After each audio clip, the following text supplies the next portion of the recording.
오늘 주제는요. 예, 채널 A와 취재 윤리 이렇게 잡았습니다. 일단 사과하지 않았나요? 지난주에 사과를 하기는 했는데 그걸 사과라고 볼 수 있을지는 잘 모르겠습니다. 예. 아무튼 협박 취재, 검언 유착 의혹을 받고 있죠. 채널 A가 사과를 하기는 했습니다. 취재 윤리 위반을 시인을 했는데 검언 유착 의혹에 대해서는 아무런 언급이 없었습니다. 그리고 전 취재 윤리를 위반했다는 것에 대해서도 좀 이견이 있는데요.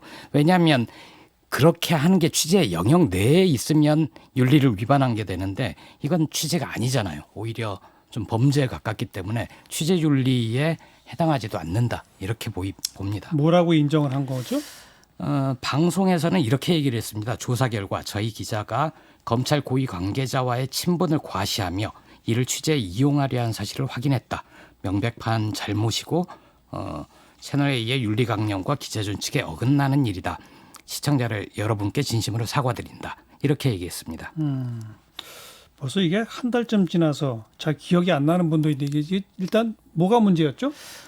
채널A 이모 기자가 지난 2월에 금융사기 혐의로 복역 중인 이철 전 밸류 인베스트 코리아 대표에게 편지를 보내기도 했고 지인을 만나기도 했습니다. 그런데 이런 과정에서 유시민 노무현재단 이사장 등 여권 인사와의 관련성을 알려달라. 돈 주지 않았냐. 뭐 이런 얘기를 집요하게 물었고요.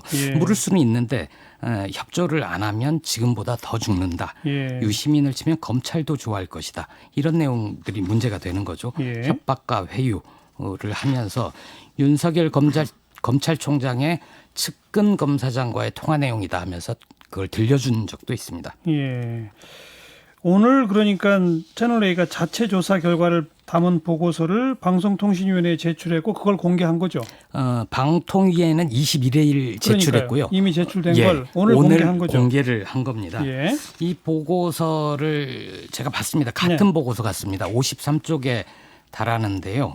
그때 그 21일에 방통위원이 보고서 이거는 기자와 검찰 고위 관계자 통화 기록은 확인은 돼 있는데 사람 이름이나 조직 모든 게 다 가려져 있다. 매우 미흡하다.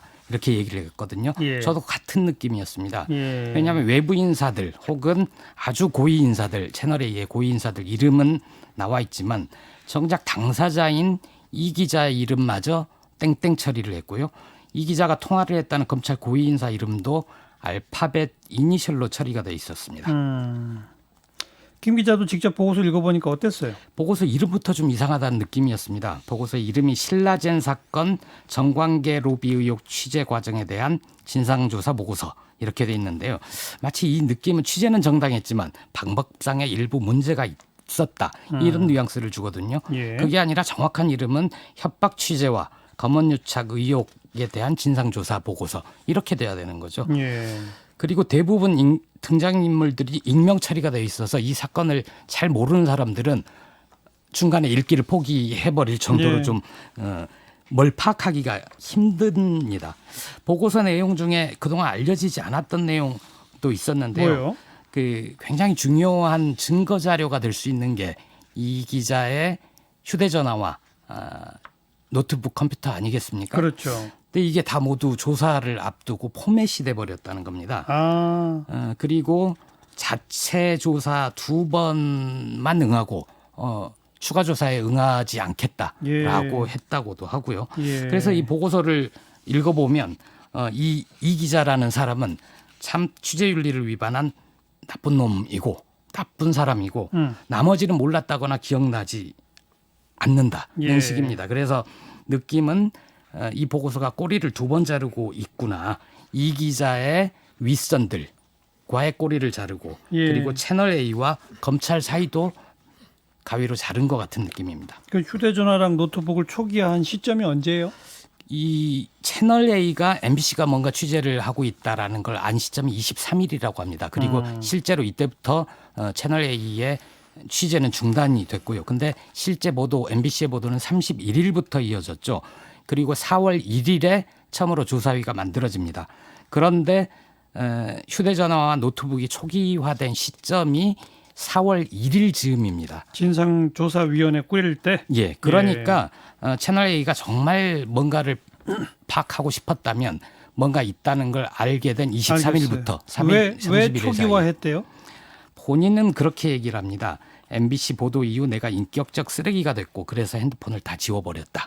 이렇게 본인의 해명이 나와 있는데 하하. 좀 이해하기 힘들죠. 좀 핵심이 되는 검찰 고위 간부 누군지 어쨌든 그 통화 내용 이런 것도 다 없어진 거예요, 그럼? 그러니까 문제가 되는 겁니다. 그런데 이제 보고서에는 통화를 했다는 기록은 있습니다. 이 기자가 후배 기자와 어떤 얘기를 하면서 검찰 고위 간부 이 사람이랑 이런 내용으로 통화했고 알겠습니다. 뭐 그런 내용이 있긴 합니다. 네. 앞으로 어떻게 될까요? 이거 어차피 검찰 수사를 받긴 해야죠. 이제 채널 A는 더 이상 추가 조사를 할 생각이 없는 것 같고요. 예. 검찰도 역시 좀 미적지근하고 아직 미적지근해요. 예. 어쩌면 올 가을에 출범할 공직자범죄수사처 예. 이쪽에서 조사를 할 수도 있을 것 같다는 느낌도 듭니다. 그 상대방이 검찰 고위 간부기 때문에 그렇습니다. 글쎄요. 거기까지 갈까요? 검찰이 적극적으로 조사를 해서 뭔가를 파악을 하려는 의지를 보이면 모르겠는데 지금 채널 A 사건하고 알겠어요. 정 의원하고 되게 다르지 않습니까? 지켜봅시다. 뉴스 사이다였어요.